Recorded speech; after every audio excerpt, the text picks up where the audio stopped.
Hey, what's going on, everybody? I wanted to do this segment like a month ago after I got back from CES 2019, but now I'm back from MWC 2019.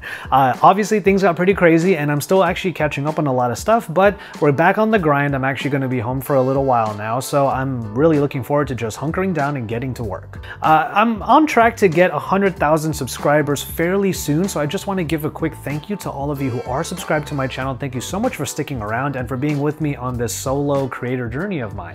If you want to help out the channel a little bit, you can share my channel and my videos to wherever you might share them, like on social media or whatever. That way we can hit that milestone a little bit quicker, and obviously we're going to hit that major milestone together. And as far as Type 2 Foodie is concerned, if you follow me on social media, you could probably see the change in me already. One of the reasons why I couldn't really do Type 2 Foodie was because I wasn't actually adhering to my own advice. After some stressful months at the end of 2018, I actually fell off the health wagon.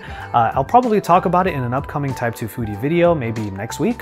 But I'm finally back to a good place, both in mind and body, so I'm prepared to come back to Type 2 Foodie and have that accountability so that I can share my journey with all of you. My journey in health, diabetes, keto, low carb, what have you. Anyway, that's enough with the channel update. Why don't we go ahead and get into this new segment, favorites and highlights. This is basically where I'm going to talk about some products that I've used in the last month. After all, I use so many of them, and ones that I've kind of fallen in love with and ones that I want to share with all of you. Now, as will be the case for these types of segments, I will have affiliate links in the description down below if you want to check out the products for yourself. And if you do end up buying it, you're actually helping me and the channel out a little bit as well. So if you do that, thank you so much. I have a few shout outs to give in this look back at February, which is obviously mostly about Mobile World Congress. It was a great trip, and I'm happy to report that nothing really bad happened out in Barcelona, partially thanks to some gear that I bought, like this anti-theft backpack. This is the Travelon Urban Incognito. Quick background about this backpack. There was an original OG anti-theft backpack that had this design, started this kind of design, called the Bobby. And out in Barcelona during MWC, I actually saw a lot of people rocking the Bobby backpack. There were actually ones that had logos on them, so some companies were actually giving them out to people so that they were safer, or rather their belongings were safer, in Barcelona, where pickpocketing and thievery are kind of rampant. These kinds of backpacks are like turtle shells. It opens from the back, so if anyone actually tries to open it while it is on you, you would feel it because it's right up to your back. Now, what the Travelon bag adds to that particular style is a lock to the zippers, a detachable shoulder strap that can secure the bag to a pole or a table so that it is harder to lift, and something that I was really looking for in this bag, a bottle holder for my trusty canteen that is always filled with some sort of tea. As far as how I actually pack these bags, I use a couple of camera inserts. I use the small versions of both the Tenba BYOB and also the Peak Design, both of which are also linked in the description.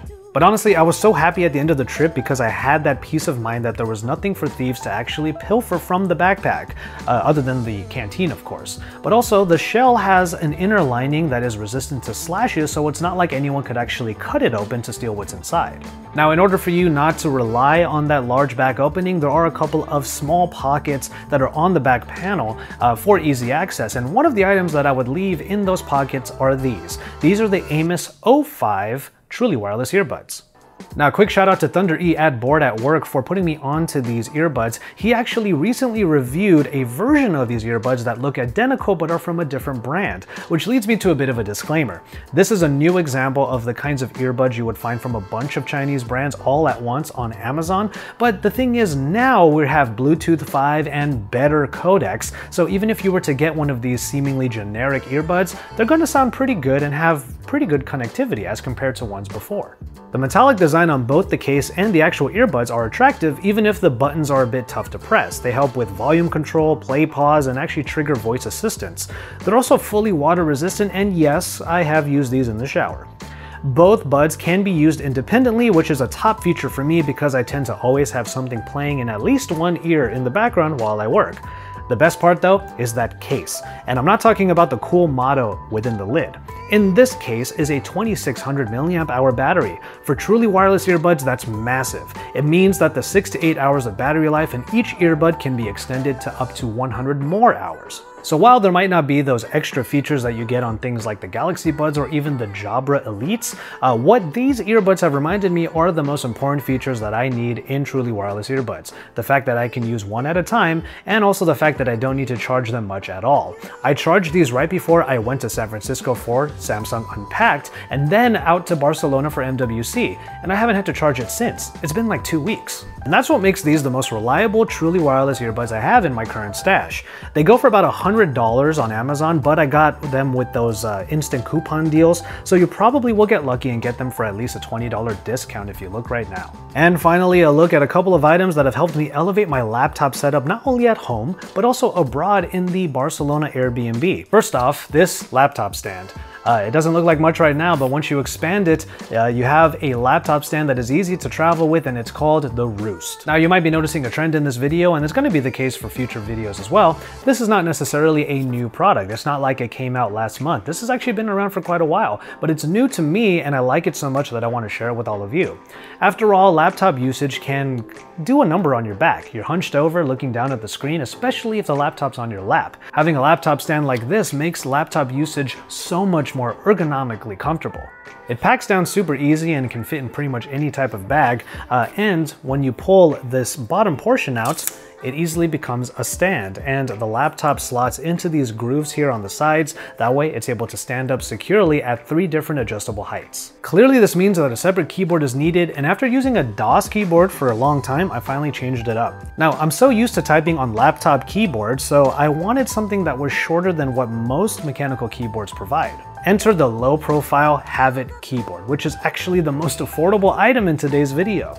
This is a Tenkeyless keyboard with KLH low-profile blue switches and tailor-made keycaps so that the keyboard isn't taller than 1 inch. It connects via a micro USB cable and is backlit with ice blue LEDs in a number of different lighting patterns. The blue switches give it that super satisfying bump and sound, one that you get really addicted to, and you just have so much fun typing on this thing.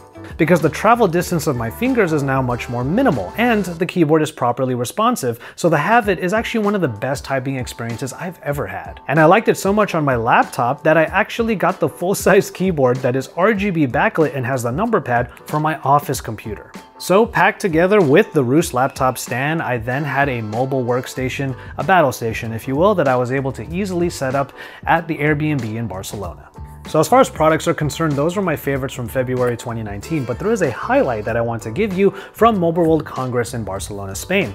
And it had to do with, well, this Mercedes car right here. Imagine if you are parked at a parking lot waiting for somebody, or you're just chilling somewhere and you have the car in park, you're not going anywhere. What if you're able to use the screen in the center console and your steering wheel to actually play a racing game?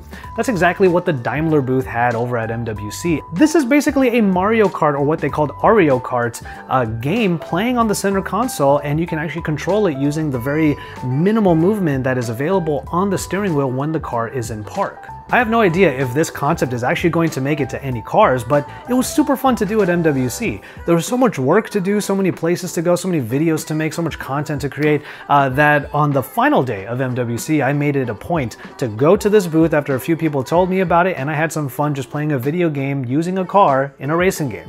All things considered, the trip itself was really great, but this was definitely a highlight and something I wanted to showcase in one way or another. In any case, that's going to do it for this first attempt at a favorites and highlights video. You can look forward to my next one. Obviously, it'll be about March 2019. I don't even know what products or what things I'm going to do this month, so even I'm looking forward to what I'm going to have in that next video. And then finally, I'm just going to go ahead and call it on this one. Thank you again for watching, and I'll just remind you to enjoy your tea, everybody.